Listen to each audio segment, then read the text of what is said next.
Salamat sa isa na namang Pasko na dumating sa aming buhay. Salamat sa lahat ng ibinigay mo. Salamat sa mga pagpapagaling sa aming mga sakit. Alam namin na lagi kang andyan, Lord, para kami alagaan. Panginoon, salamat din sa lahat ng mga pagkakataon na iniligtas mo kami.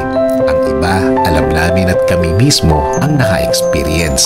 Ang iba naman ay hindi namin alam na nailigtas kami sa isang disgrasya sa mga oras na nakarating kami sa aming mga bahay at sa aming pinuntahan. Alam namin na kami ay pinoprotektahan mo.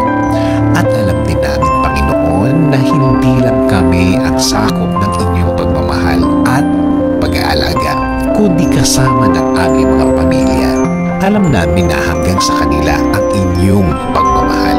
Salamat din, Panginoon, sa mga aral na natutunan namin sa araw-araw, sa mga moment na kailangan namin maranasan ang isang sitwasyon para malaman namin ang isang aral na aming magagamit sa aming buhay ngayon at sa panahon darating.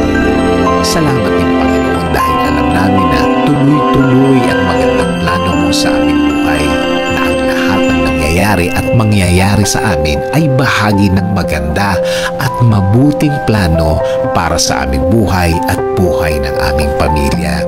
At higit sa lahat, Panginoon, salamat sa aming peace at joy na nasa aming loob.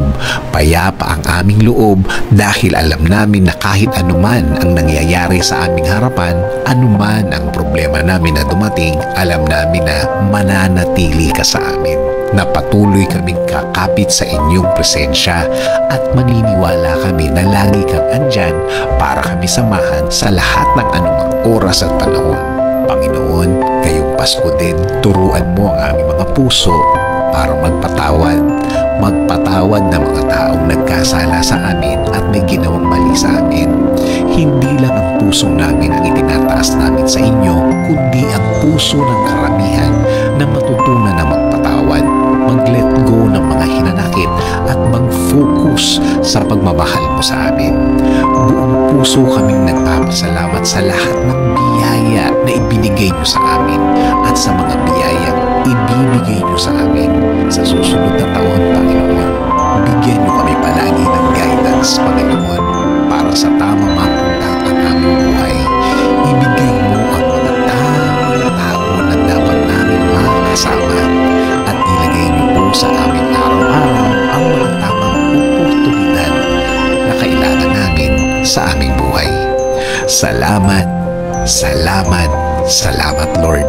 Ito po ang aming dasal ng pasasalamat ngayong Pasko sa pangalan ni Jesus. Amen.